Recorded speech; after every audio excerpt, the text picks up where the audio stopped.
Hi, it's Wednesday, and that means it's time for another video edition of Widower Wednesday. I'm Abel Keogh, author of the book Dating a Widower, and today I'm going to answer the question, how long should you date a widower before realizing he's not ready to open his heart and just kind of moving on from that? The idea for this video comes from an email I received that I'm going to share with you with the email sender's permission. The email goes, Abel, I've been with my widower 1.5 years. There have been some progress regarding widower issues, but not as much as I was hoping for. I can see myself spending the rest of my life with this man, but he's not so sure. Am I wasting my time with him, or does he simply need more time to heal? Great question, and here's my answer. I'm going to give you some general time frames when dating widows or widowers, or let's face it, just about anyone. Just kind of milestones and things you should watch out for to know whether or not this person really wants a serious relationship with you or not. The first time frame is basically from the beginning of the relationship to about 3 months in. So, the first date to about 3 months. That's about how long it takes for the euphoria of the relationship to kind of wear off and the mask kind of slips on the person you're dating, and you kind of get a glimpse into maybe a real person, because we can't hold facades forever, and you kind of see what the person is. So really by about 90 days in, you should be seeing deal breakers and red flags. So, maybe by this point you've seen like there's photos on the wall, or maybe he's not introducing you to his kids, or I don't know, maybe he constantly talks about the late wife. So there's some red flags there. But you may also be seeing some deal breakers. And if you see deal breakers in your relationship, if you have certain standards and certain things that you wanted someone, and there's deal breakers, this is within the first 3 months there is a good time to say, you know what, this is a deal breaker. I need to walk away from this relationship. I've seen too many people not say, well, I can live with this even though it's a deal breaker, and it ends up ruining the relationship later on.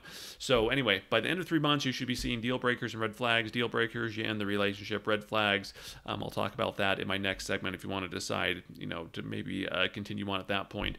But really the biggest thing at 3 months is you need to listen to your gut. Does your gut say something's wrong with the relationship, even if you can't pinpoint what it is? That goes not only for women dating widowers, but widowers themselves. If widowers are feeling bad about the relationship or something's wrong, something is. And again, you don't necessarily have to be able to pinpoint that, what's wrong. You can't, even if you can't explain it. But if your gut's saying something is wrong with the relationship, probably is. Can that issue be fixed? Well, let's go to the next thing. So the next part is really from 3 months to 9 months. This is where you get to know if that person is marriage material or not. So basically, by the end of 9 months into a relationship, you ask yourself the question: can you see yourself spending the rest of your life with this person? And can this person see him or herself spending the rest of his life with you? Can you both see that? If you can't see it at 9 months, if either of you or one of you can't see it at 9 months, odds are it's not just going to grow and happen. But if there was some red flags in the first 3 months, something to ask yourself is the widower making progress on the red flags that you saw? So like, are photos coming down? Has he introduced you to family and friends, if that was a red flag? Not that all the red flags will necessarily be solved by the end of 9 months, but you should be able to look back and say, wow, from where we were 6 months ago and to where we are today, you've made some really good progress. And if you're seeing that kind of progress, that's a good sign. It's where you don't see progress, or you feel like things have stayed static or gone backwards, that's where you have the problem. You should also be able to ask yourself, is he making progress on his grief? Again, same thing, if he's grieving the late wife, as most widowers are when they start dating again, you should be able to look back and say, well, where was he at the 3 month mark? Where is he at the 9 month mark? Has there been some good progress made? If there's been good progress made, then that's a good sign. Again, but if it's static, or you feel like he's sliding backwards, not a good sign, and maybe time to kind of call it at this point. I guess the other question to ask yourself is, do you feel like number one most of the time? Again, not all the time. But most of the time, do you feel like number one, and do you feel like he's making progress on this issue? So basically, at 9 months, somewhere between 3 and 9 months, you should be able to see yourself spending the rest of your life with him. The widower should see that too, and you should see making great progress on the issues. Now, notice I didn't talk about the deal breakers, because deal breakers at 3 months are also deal breakers at 9 months, and they don't get better. So I'm just talking about the red flags and things like that here. If you see a deal breaker, if there are certain things that you don't want in a relationship, that's fine. encourage people to actually have standards in the people that they date. But if there is a deal breaker, you should end it at 3 months, not wait till 9 months to do that. And then the final kind of phase is from 9 months to a year, and that's kind of the phase where you can kind of seal the deal. That's where it's like, do you both talk about a future together, and are you both doing things that'll make that future a reality? For example, if you talk about, well, do you both talk about, yes, this is what our life is going to look like when it gets married, when we get married, or whatever, whatever that long-term future looks like. So you should be able to be having those discussions between 9 months and a year, and just talking about things that need to be done, like maybe I need to sell the house, or he needs to sell the house, or we need to, I don't know, rent something, or whatever it is that we need to do, right, to make this relationship work long term. You should be discussing that, but you should also be taking action and doing things that'll actually make that future a reality. Because again, people can talk and say anything they want, and it's, unfortunately, it is common that people go out there and say, oh, yeah, I'm going to sell my house or whatever, I'm going to do this and that, and they never do this and that, and they just kind of talk about it, and time passes quickly, and the next thing you know, you've wasted tons of your life with someone who was never serious about it in the future.